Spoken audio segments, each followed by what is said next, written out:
the question is, if you were writing the MDGs now and you had more time, what would you add? What would be in there? Well, I think the first thing to say is they probably wouldn't be as good, because that's you know that's not an entirely flippant remark. I mean, it's that, you know, precisely because they were done in a rather hurried way, without a sense of the historical importance that would quickly become attached to them. They were, you know, they were liberally borrowed from things that others had written before, but had been written principally by a group of Western policy types clustered around an organization called the OECD DAC Committee and Development Assistance Committee of the OECD. And, you know, they'd taken these things out of a bunch of global conferences in the 90s around the environment, women, reproductive health, other things, and put them together. But because they'd put them together, they didn't have this global legitimacy. It goes back to what I was talking about earlier in the UN. But so, you know, we sort of were able to sort of borrow from that, add some things which weren't there, take, I'm sorry to say, some things out which we just recognized we could not get through the UN by consensus. Well, you know, the family planning stuff is fudged because of the conservatism that you would anticipate on that. We didn't have, you know, a democracy goal, because again, that would have been, you know, deeply resisted. But actually, you know, there is a strangely powerful call in the language around the MDGs, in the document, you know, as democracy being an enabling condition for reaching them. And you know, but perhaps more important than the process of how it was done was the times in which it was done, which in two ways were very different to now.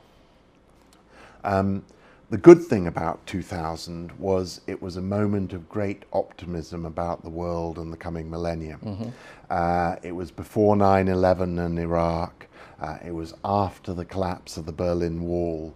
There was a sense that we were embarking on a new era of global cooperation and stability, and everybody was going to get richer together. And, you know, some people even foolishly declared history dead. You know, we were all going to, a little premature. A little premature, slip into some sort of middle-class cocoon with 2 cars in every, you know, garage around the world. The misguided conception that it was all about war. If you solved the war problem, then you were home and dry. But or that peace was all about consumerism or whatever. I mean, you know, in the MDGs, you were trying to go beyond that and say, look, it's about the environment. Although I don't think you put the environment in first time, and development. On development, and it's the 8th of the Millennium Development Goals. Why is there such a problem in achieving that?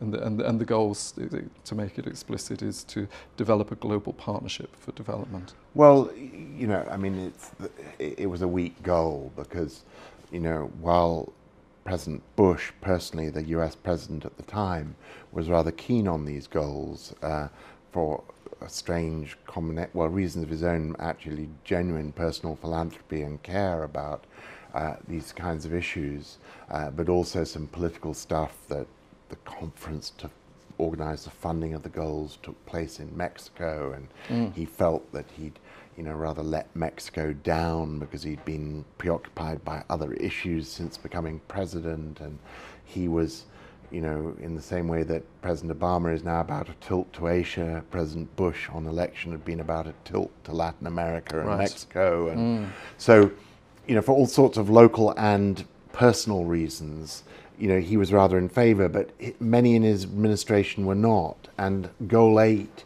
which suggested there was a global obligation on the rich to help the poor, was, you know, really rubbed up against the edge of American particularism, if you like, and exceptionalism. And, you know, after all, the United States to this day has not signed the Convention on the Rights of the Child, almost the only country that hasn't, and not accepted the jurisdiction of the ICC, etc., it's the International Criminal Court, etc., etc., etc.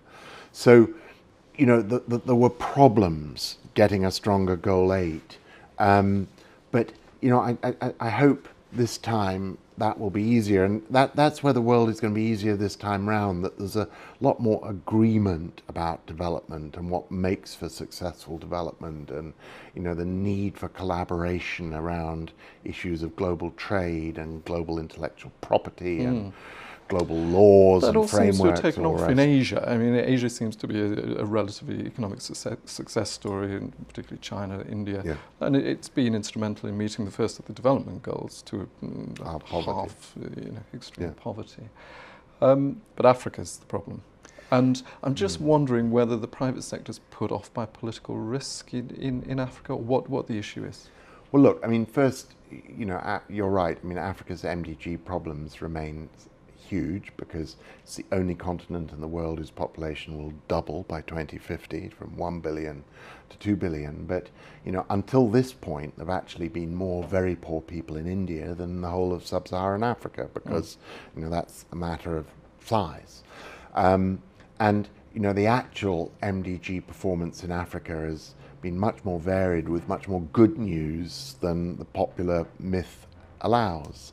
You've got about half the countries of Africa, between a third and a half, who have made really significant progress. You know, Tanzania, which will achieve the goal of universal primary education by 2015.